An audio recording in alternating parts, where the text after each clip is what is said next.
Halo semuanya, kenalin nama aku Desi Yulita dengan NIM K71240445.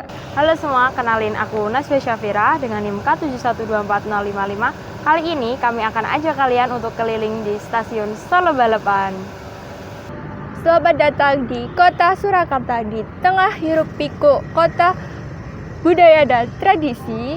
Berdiri sebuah bangunan yang bukan hanya titik keberangkatan kereta api, tapi juga saksi perjalanan sejarah. Dalam video ini, mari kita telusuri jejak perubahan dari Stasiun Solo Balapan. Berdirinya Stasiun Solo Balapan bermula dari rencana Nederland Indische Spoorweg Maatschappij atau NISM, sebuah perusahaan kereta api swasta di Hindia Belanda yang bermaksud membangun sarana transportasi dan angkutan barang dari kota Semarang sebagai pusat perekonomian di Jawa bagian tengah menuju daerah Forstenlanden, Surakarta, dan Yogyakarta yang kaya akan hasil pertanian dan perkebunan, khususnya tembakau dan gula. Rencana pembangunan tersebut memang sudah bergulir sejak tahun 1860-an. Seiring dengan maraknya modal swasta Eropa yang masuk ke Solo dan Yogyakarta di pertengahan abad ke-19, gubernemen pun semakin membiarkan terjadinya hal tersebut. Pada periode setelah tahun 1850, pemilik perkebunan swasta Eropa yang menyewa tanah di Forstenlanden untuk membuka lahan perkebunan kian meningkat. Jika pada tahun 1855 saja di Surakarta luas perkebunan Eropa baru sekitar 30.000 bau, maka pada tahun 1860 ia telah meningkat menjadi 160.000 bau, dan pada tahun 1864 bahkan mencapai 200.000 bau. Ini membuktikan bahwa perkembangan industri perkebunan dan pertanian di Surakarta sangat menjanjikan dan tentunya membutuhkan sarana transportasi yang bersifat massal. Salah satu alasan NIS membangun jalur kereta api dari wilayah pusat mereka di Semarang menuju Forstenlanden, Surakarta, Mangkunegaran adalah untuk menangkap peluang keuntungan dari majunya industri perkebunan dan pertanian di daerah tersebut. Dengan adanya jalur kereta api dari Surakarta Mangkunegaran menuju Semarang yang merupakan kota pelabuhan internasional, maka perusahaan dan industri hasil bumi akan sangat diuntungkan karena bisa dengan cepat memasok komoditas mereka ke pelabuhan untuk diekspor. Khususnya mengenai kebutuhan transportasi pengangkutan hasil gula, NIS memandang wilayah Mangkunegaran sebagai tempat yang cocok untuk membangun stasiun kereta api yang menjadi pusat sarana pengangkutan di Forstenlanden. Karena sebagian besar pabrik gula yang memiliki produksi tinggi berada di wilayah Kadipaten Mangkunegaran, Surakarta, seperti pabrik gula Colomadu dan pabrik gula Tasikmadu. Terlaksananya pembangunan Stasiun Solo Balapan tidak terlepas dari peranan Adipati Mangkunegara IV selaku pemimpin Kadipaten Mangkunegaran, Surakarta saat itu. Pada masa awal penentuan lokasi pembangunan stasiun, para petinggi NIS dari Semarang bersama beberapa pejabat Karesidenan Surakarta datang ke Pura Mangkunegaran menemui Adipati Mangkunegara IV. Mereka datang untuk meminta restu serta berkonsultasi mengenai lokasi pembangunan stasiun. Atas kesepakatan antara NIS dan Sri Mangkunegara, perusahaan tersebut diberi hak untuk membangun stasiun di sebuah lapangan arena pacuan kuda milik Mangkunegaran yang terdapat di daerah Kestalan, di mana daerah tersebut berada di dalam wilayah kota Surakarta yang diperintah oleh Kadipaten Mangkunegaran. Perlu dicatat bahwa Kota Surakarta merupakan ibu kota atau Kutanegara dari dua monarki pecahan Kasunanan Mataram. Ia adalah ibu kota dari Kasunanan Surakarta sekaligus ibu kota dari Kadipaten Mangkunegaran yang merupakan kadipaten bawahan dari Kasunanan Surakarta. Meski kedudukannya berada di bawah Kasunanan Surakarta, Kadipaten Mangkunegaran ketika itu merupakan sebuah monarki kaya yang menjadi daerah penghasil gula. Tak heran bila di masa tersebut Mangkunegaran bahkan sudah memiliki sebuah arena pacuan kuda yang luas, bahkan dilengkapi dengan fasilitas tribun penonton. Semula stasiun yang hendak dibangun itu disebut sebagai Stasiun Solo. Karena stasiun dibangun di kampung balapan, tepatnya di tanah bekas arena pacuan kuda atau balapan jaran, pada perkembangannya, Stasiun Solo lalu dikenal sebagai Stasiun Solo Balapan. Pada masa Adipati Mangkunegara VII, arena pacuan kuda tersebut kemudian dipindahkan ke daerah Manahan. Pada tahun 1866 dimulailah pembangunan Stasiun Solo Balapan sebagai stasiun yang pertama kali didirikan di kota Surakarta. Angka tahun pembangunan stasiun balapan sendiri tercantum dalam arsip yang tersimpan di Reksa Pustaka Mangkunegaran.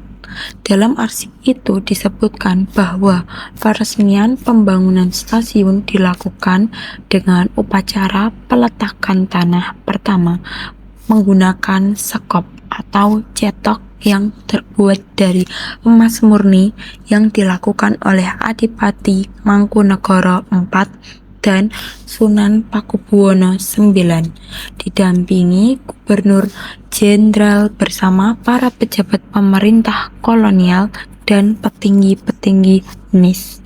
Pembangunan Stasiun Solo Balapan dilakukan langsung oleh NIS dengan mendatangkan buruh dari wilayah Surakarta dan sekitarnya. Material bangunan menggunakan bahan-bahan lokal, termasuk mendatangkan beberapa material dari Semarang. Ketika berlangsungnya proses pembangunan jalur kereta api Semarang-Surakarta, proyek pengerjaan stasiun balapan sempat terhenti selama setahun karena NIS mulai kehabisan modal yang mencakup pula biaya untuk melanjutkan jalur menuju Yogyakarta. Sebelumnya pembangunan stasiun juga cukup tersendat karena ternyata lokasi stasiun masih digunakan untuk pacuan kuda. Setelah mendapat pinjaman dari pemerintah Hindia Belanda serta mendapat persekot pengangkutan gula dari para tuan tanah sebagai suntikan modal, NIS akhirnya dapat kembali melanjutkan pembangunan stasiun balapan sekaligus jalur kereta menuju Yogyakarta, ditandai dengan seremoni peletakan batu pertama untuk yang kedua kalinya oleh Sunan Pakubuwono IX. Akhirnya pada tanggal 10 Februari 1870, bangunan Stasiun Solo Balapan diresmikan dengan sebuah upacara yang dihadiri oleh Adipati Mangkunegara IV, Sunan Pakubuwono IX, dan Gubernur Jenderal Peter Meyer. Pada kesempatan tersebut, Sri Sunan mendapat kehormatan oleh NIS untuk meresmikan secara seremonial. Meski telah diresmikan, namun keadaan fisik bangunan stasiun balapan ketika itu belum selesai 100%. Pembangunan berangsur-angsur dapat diselesaikan bersamaan dengan dibukanya jalur menuju Yogyakarta. Pada tahun 1875, Stasiun Solo Balapan sebagai stasiun besar yang memiliki fasilitas lengkap menjadi stasiun dengan aktivitas yang sibuk. Setelah berfungsi sepenuhnya dengan cepat, Stasiun Solo Balapan berkembang menjadi stasiun utama yang menjadi pusat transportasi dan pengangkutan di Surakarta. Pesatnya perkembangan Stasiun Solo Balapan tidak terlepas karena lokasinya yang sangat strategis yaitu berada di tengah-tengah kota Surakarta. Bandingkan dengan Stasiun Purwosari, Stasiun Solo Jebres, serta Stasiun Solo Kota yang berada di wilayah barat, timur, dan selatan kota Surakarta. Walaupun Stasiun Solo Balapan dibangun dan dimiliki oleh perusahaan swasta NIS, akan tetapi pihak Stad Purwahen atau SS sebagai perusahaan kereta api milik pemerintah Hindia Belanda juga memakai Stasiun Solo Balapan untuk trayeknya, menjadikan Stasiun Solo Balapan memiliki dua emplasemen, yang masing-masing adalah milik NIS dan SS, serta berfungsi sebagai stasiun bersama milik dua perusahaan tersebut. Beroperasinya Stasiun Solo Balapan ternyata sangat menguntungkan NIS, khususnya secara ekonomi. Di tahun 1875 saja, NIS mampu mengangkut 899.000 penumpang dan 124.000 ton barang dagangan serta memperoleh penghasilan sebanyak 2 juta gulden dari trayek yang melewati Surakarta, termasuk dari trayek yang berangkat dan berhenti di Stasiun Solo Balapan. Dari segi fisik, bangunan Stasiun Solo Balapan memiliki corak yang khas, yaitu perpaduan arsitektur modern Eropa dan Jawa. Bangunan emplasemen sisi utara yang dibangun lebih awal pada tahun 1866 dirancang sebagai sebuah bangunan gedung memanjang. Di tengah emplasemen tersebut diletakkan bangunan utama yang berfungsi sebagai hal keberangkatan dan kedatangan penumpang serta kantor administrasi yang berbentuk vertikal meninggi seperti menara. Renovasi dan penambahan beberapa aspek serta elemen bangunan Stasiun Solo Balapan dalam skala masif pertama kali dilakukan pada tahun 1923 dan kemudian tahun 1927. Khusus di tahun 1927, renovasi Stasiun Solo Balapan melibatkan arsitek-arsitek terkenal seperti Insinyur Thomas Karsten. Karsten merancang desain bangunan utama lobi penumpang di sisi selatan stasiun dengan memberikan unsur tradisional Jawa, khususnya pada bagian atap lobi yang dikonsep seperti atap rumah joglo. Atap tersebut menggunakan pelana dengan struktur baja bersusun 3 lapis dan di puncaknya terdapat tiang tinggi yang berfungsi sebagai penanda bangunan utama sekaligus penangkal petir. Di kanan dan kiri bangunan lobi terdapat tambahan semacam kanopi pendopo. Bangunan di sisi selatan ini juga dilengkapi dengan loket dan kantor. Maka sebagai salah satu bangunan vita Stasiun Solo Balapan berperan sebagai landmark kota Surakarta. Bangunan stasiun ini seringkali turut dihias secara meriah ketika Gubernur Hindia Belanda tengah merayakan hari-hari besar tertentu. Memasuki abad ke-20, Stasiun Solo Balapan menjadi sebuah stasiun elit karena Raja-Raja Surakarta maupun para Adipati Mangkunegaran kerap melakukan upacara penyambutan tamu penting di Stasiun Balapan. Ini dibuktikan dengan banyaknya dokumentasi visual yang memperlihatkan seremoni megah penyambutan tamu-tamu kebesaran serta kegiatan-kegiatan lain di Stasiun Balapan oleh para pemimpin kedua monarki Jawa tersebut. peranan stasiun Solo Balapan sebagai stasiun elit menunjukkan bahwa ketika itu sarana kereta api digunakan untuk aktivitas kalangan istana serta simbol kemewahan para penguasa. Contohnya untuk kereta jurusan Semarang, Folkestone, London, gerbong kelas 1 hanya boleh diisi oleh orang-orang Arab, Eropa, Cina, serta para bangsawan keraton. Perlakuan tersebut diatur sedemikian rupa dalam Missive Government Sekretaris tanggal 7 Agustus 1891. Seperti yang sudah disebutkan sebelumnya, agenda perjalanan para Raja Surakarta dan Mangkunegaran banyak melibatkan stasiun Solo Balapan sebagai lokasi keberangkatan utamanya. Dalam serat Sri Karongron misalnya, menceritakan bahwa Sunan Pakubuwono X menanti keberangkatan kereta di ruang tunggu khusus di stasiun Balapan ketika hendak menuju Yogyakarta untuk melamar Bendoro Raden Ajeng Mursudarinah, salah satu putri Sultan Hamengkubuwono VII. Saat Sultan Hamengkubuwono VII mengunjungi Sunan Pakubuwono X setelah upacara pernikahan pun, stasiun Balapan juga menjadi lokasi kedatangan dan kepulangan Sri Sultan. Begitu pula ketika Adipati Mangkunegara VII menikah dengan saudari putri Mursudarinah, yaitu Bendoro Raden Ajeng Mursudariah pada tahun 1920. Keberangkatan Sri Mangkunegara menuju Jogja juga menggunakan kereta api dari stasiun Balapan. Jika Gubernur Jenderal Hindia Belanda datang dari Batavia ke Surakarta menggunakan kereta api, setibanya di stasiun Balapan ia akan disambut secara megah oleh Sri Sunan dan Adipati Mangkunegara sebelum kemudian diantar menggunakan kereta kencana menuju loji Gubernur Keraton Surakarta dan Puro Mangkunegaran. Momen bersejarah lain yang terjadi di stasiun Balapan pada era kolonial adalah ketika berlangsungnya upacara pemakaman Sunan Pakubuwono X yang wafat pada 22 Februari 1939. Salah satu rangkaian upacara pemakaman tersebut yaitu prosesi pemberangkatan jenazah mendiang Sri Sunan menuju stasiun Tugu Yogyakarta dengan menggunakan sebuah gerbong khusus yang diberangkatkan dari stasiun Balapan.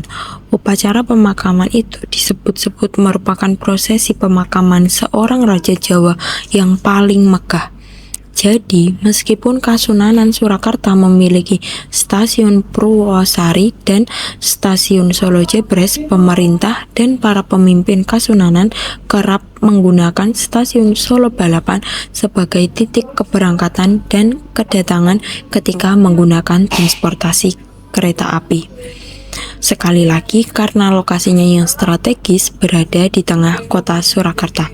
Seiring berjalannya waktu, peranan stasiun Solo Balapan sebagai stasiun utama tetap bertahan dan semakin berkembang, mengingat kian majunya kehidupan sosial ekonomi Surakarta sebagai salah satu kota utama di Pulau Jawa. Di masa pendudukan Jepang sejak tahun 1942, seluruh sarana perkereta apian Hindia Belanda berada di bawah kuasa pemerintah militer Jepang, termasuk stasiun Solo Balapan. NIS beserta para pegawainya pun turut diakuisisi oleh Jepang setelah kemerdekaan Indonesia pada 17 Agustus 1945. Karyawan kereta api yang tergabung dalam Angkatan Muda Kereta Api mengambil alih seluruh kekuasaan perkereta-apian dari tangan Jepang. Peralihan kelola aset terjadi pada 28 September 1945.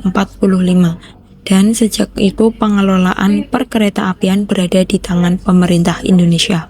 Setelah Perang Kemerdekaan berakhir di tahun 1949, pengelolaan stasiun besar Solo Balapan berada di bawah naungan perusahaan Jawatan Kereta Api yang selanjutnya berganti nama menjadi PT KAI atau PT Kereta Api Indonesia. Stasiun Solo Balapan kemudian masuk ke dalam wilayah kerja daerah Operasi 6 Yogyakarta. Pada perkembangannya, stasiun Solo Balapan sebagai stasiun terbesar di kota Surakarta berulang kali mengalami renovasi dan perluasan, serta penambahan bangunan-bangunan lain yang berfungsi untuk meningkatkan kualitas dan pelayanan bagi pengguna jasa perkereta-apian. Oleh pemerintah Surakarta, stasiun Solo Balapan telah ditetapkan sebagai bangunan cagar budaya, mengingat usia bangunan serta nilai historis yang melekat pada stasiun besar ini. Terjaga dan lestarinya sebuah bangunan cagar budaya menunjukkan bahwa bangsa Indonesia adalah bangsa yang menghargai dan bangga terhadap sejarah perkembangan peradabannya. Baik, dari segi ekonomi, setiap hari ribuan penumpang yang datang dan pergi menciptakan arus ekonomi yang tak putus, menghidupkan berbagai sektor mulai dari perdagangan, transportasi, hingga jasa. Di kawasan sekitar stasiun, aktivitas ekonomi terasa begitu dinamis. Di sana terdapat pedagang makanan, kios kecil, warung kopi, hingga toko oleh-oleh. Mereka semua menggantungkan rezekinya di sekitar stasiun. Di luar bangunan stasiun, denyut ekonomi semakin terlihat. Para pengemudi ojek, taksi, angkutan kota, bis, hingga transportasi online, stasiun Solo Balapan juga membuka banyak peluang kerja. Mulai dari pegawai resmi PT KAI hingga petugas kebersihan, keamanan, pekerja restorasi kereta, dan porter. Nah, porter sendiri ini adalah sebutan untuk seseorang yang bertugas membantu membawakan barang-barang milik orang lain. Atau sering disebut juga sebagai pramuantar atau kuli angkut. Nah, mereka semua ini dapat mewujudkan peran stasiun sebagai penyerap tenaga kerja yang signifikan bagi masyarakat di sekitar. Dampak ekonomi stasiun ini juga meluas hingga sektor pariwisata sebagai gerbang utama wisatawan yang masuk ke kota Solo untuk menjelajahi berbagai tempat wisata di Solo. Selamat siang, Bu. Kalau boleh tahu dengan Ibu siapa? Indrawati.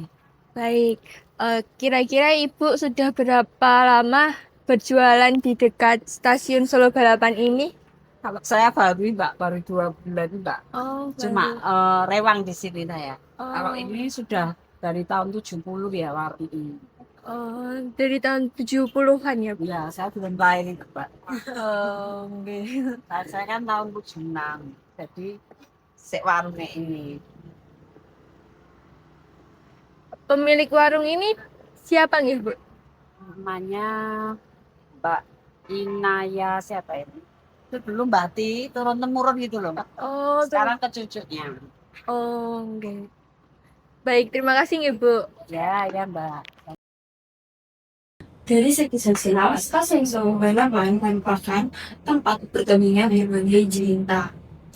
Nah, di sinilah tempat yang mempertemukan lokal dan juga pendatang.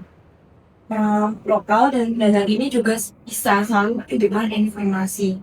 Selain itu, untuk warga Solo sendiri memanfaatkan stasiun Solo Balapan sebagai gerbang menuju ke kota untuk melakukan pendidikan, pekerjaan maupun layanan kesehatan. Stasiun Solo Balapan merupakan tempat umum yang inklusif. Hal ini ditunjukkan dengan adanya white block atau marka khusus yang berupa upin untuk mereka penyandang disabilitas. Selain itu, perubahan sosial nampak pada pembelian tiket. Pada zaman dahulu, tiket dibeli dari petugas, sedangkan sekarang tiket dapat dibeli melalui aplikasi. Stasiun Solo Balapan merupakan potret kehidupan sosial kota Solo yang terus berkembang. Lagu Stasiun Balapan lahir dari tangan maestro campursari yaitu Didi Kempot pada akhir tahun 1990-an. Didi Kempot menulis lagu ini dari perjalanan hidupnya sendiri. Saat ia masih menjadi pengamen jalanan, ia kerap menghabiskan waktu di sekitar stasiun Solo Balapan pada tahun 1980-an. Dari ruang tunggu yang sunyi, dari deru kereta yang mengantar orang datang dan pergi, dan dari perjumpaan yang berakhir menjadi perpisahan, ia menemukan sebuah inspirasi lagu yang hingga saat ini menjadi legenda. Stasiun Balapan bukan sekedar lagu tentang sebuah tempat, tetapi tentang perasaan manusia, yaitu rindu dan kehilangan. Dalam liriknya, diceritakan seseorang yang melepas kepergian kekasih di stasiun. Ada janji untuk kembali, namun kenyataan berkata lain. Kekasih itu pergi tanpa kabar, meninggalkan luka dan penantian yang tak pernah selesai. Suasana dalam lagu ini menggambarkan betapa stasiun bukan hanya titik keberangkatan, tetapi juga saksi bisu dari hati yang patah. Itulah mengapa lagu ini begitu kuat menyentuh pendengar, karena setiap orang pernah merasakan perihnya menunggu seseorang yang tak lagi kembali. Di masa modern, stasiun Solo Balapan tidak tinggal diam. Salah satu inovasi penting yang dilakukan yaitu pembangunan Skybridge yang menghubungkan antara stasiun Solo Balapan dengan terminal Tirtonadi. Hal ini dilakukan untuk memperkuat konektivitas antar moda transportasi. Dari arena pacuan kuda di masa Mangkunegaran hingga menjadi stasiun besar yang modern di kota Solo, perjalanan stasiun Solo Balapan adalah cermin dari perubahan zaman, teknologi, budaya, dan ekonomi. Semoga video ini memberikan wawasan bagaimana sebuah stasiun bisa menjadi lebih dari sekedar tempat datang dan pergi, tetapi juga saksi bisu dari perjalanan sebuah kota dan bangsa. Terima kasih telah mengikuti video ini, sampai jumpa di perjalanan berikutnya.